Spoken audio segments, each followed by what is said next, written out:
suis super contente de vous retrouver pour cette nouvelle série de vidéos sur le thème du voyage littéraire.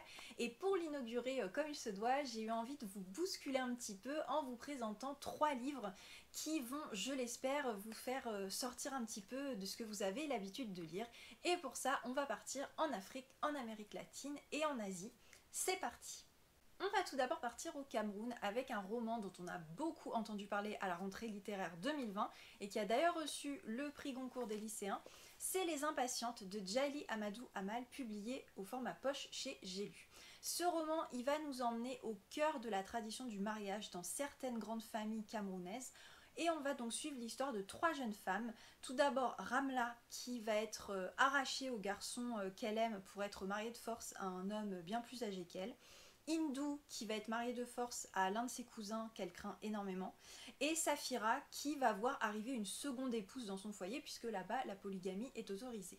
On va donc suivre chacune d'entre elles dans un chapitre dédié, et c'est vraiment un roman qui se lit extrêmement vite parce qu'il fait que 285 pages, c'est écrit assez gros, assez aéré comme vous pouvez le voir. Et en plus, l'autrice va vraiment droit au but, c'est-à-dire que à la fois elle nous immerge dans la culture camerounaise en nous évoquant beaucoup de traditions, en insérant pas mal de mots, on découvre vraiment beaucoup de choses, et surtout elle nous plonge au cœur d'un système patriarcal très strict, très codifié, et où la voix des femmes n'est absolument pas écoutée. Ça se lit vraiment un peu comme un thriller, c'est-à-dire qu'on appréhende vraiment pour elle ce qui va se passer. On tremble, on s'interroge, on s'émeut, on s'énerve, enfin ça va très vite et pour autant on a le temps de s'attacher au protagoniste et de refermer le livre avec un profond sentiment d'injustice, de colère et pour ma part en étant complètement bousculée. Ce récit est d'autant plus percutant que l'autrice Djaïli Amadou Amal s'est inspirée de sa vie pour l'écrire puisqu'elle a été mariée de force à 17 ans. Alors aujourd'hui, à presque 50 ans, elle s'est émancipée, elle est devenue autrice, ses livres sont publiés un peu partout dans le monde, mais justement elle est devenue un peu une figure des lettres camerounaises et via son parcours qui est assez incroyable, elle a permis et elle permet encore aujourd'hui de faire connaître le sort de nombreuses femmes malheureusement. C'est donc un roman que je ne peux que vous recommander. On va maintenant changer de continent, on va partir au Brésil avec Banzo, Mémoire de la favela de Conceição Evaristo, publié aux éditions Anacaona. Alors avant toute chose, on va s'arrêter sur l'objet livre en tant que tel, qui est vraiment super beau. Je ne sais pas si vous vous rendrez compte, il y a un grain de papier assez épais qui lui donne vraiment un style particulier et il y a pas mal d'illustrations tout du long. Ah bah je vous montre la même que la couverture. Bravo. Super original. Alors attendez, je sais qu'il y en a une. Voilà, par là. Donc moi, dès qu'il y a des petites illustrations, je trouve que ça apporte toujours une âme particulière au récit, donc je ne peux que valider.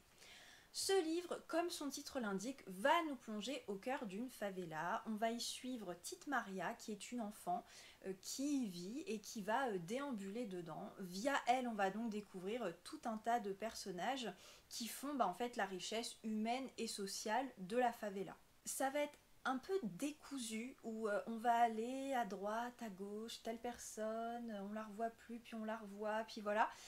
Mais c'est vraiment des petits portraits qui nous sont dressés comme ça et on découvre vraiment l'envers du décor, des petites gens comme on dit, pauvres, très pauvres, qui n'ont pas grand chose, qui sont soit sans emploi, soit au contraire qui se tuent à la tâche, que la société ne regarde pas.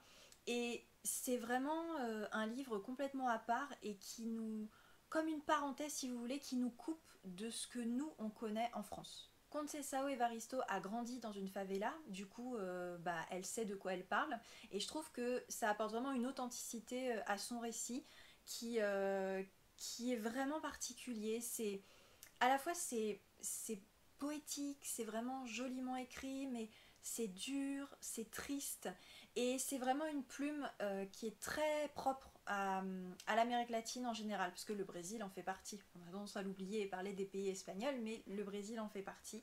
Et si vous voulez vraiment être bousculé et changer un peu vos lectures, je vous le recommande. Et enfin, pour terminer, on va partir au Japon avec un livre que je n'ai pas en ma possession, que je vous mets par là ou par là, qui est Une rose seule de Muriel Barbery, publié chez Babel. C'est un tout petit livre, 160 pages il me semble, qui va vraiment, alors là, nous faire plonger totalement dans la culture japonaise. On va y suivre Rose qui va arriver à Kyoto pour hériter d'un père qu'elle n'a jamais connu. Et en fait, au lieu de juste signer les papiers et puis merci, au revoir, repartir en France, elle va être invitée par l'assistant de son père à effectuer tout un itinéraire pour découvrir à la fois le Japon et à la fois la vie de son père, ce qu'il aurait aimé lui montrer ou lui dire.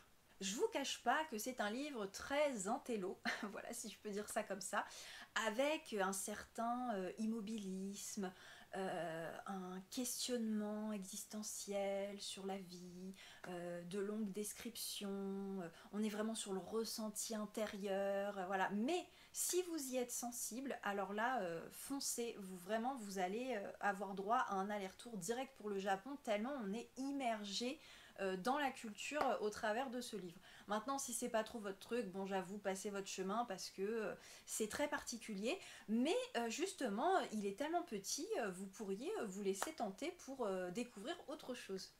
Si ça vous intéresse, Muriel Barbery vient justement de sortir une suite qui en fait se passe avant Une rose seule, que je n'ai pas encore lu, mais comme ça vient de sortir, je trouve que c'est intéressant de vous le signaler. Ça s'appelle Une heure de ferveur et du coup c'est publié chez Actes Sud toujours. Et dedans on va en fait suivre le père de Rose au moment où il va rencontrer sa mère. Il va aussi y avoir la naissance de Rose et en fait on va comprendre pourquoi finalement elle n'a jamais connu son père. Voilà, ce premier voyage littéraire est terminé, j'espère qu'il vous aura plu. N'hésitez pas à me dire si y a un des livres que vous avez déjà lu ou que je vous ai donné envie de lire, ça m'intéresse. Et n'hésitez pas non plus à me dire s'il y a des pays que vous aimeriez bien voir dans cette série de vidéos. Voilà, et puis écoutez, je vous souhaite de très belles lectures et je vous dis à très vite dans une prochaine vidéo. Hasta luego!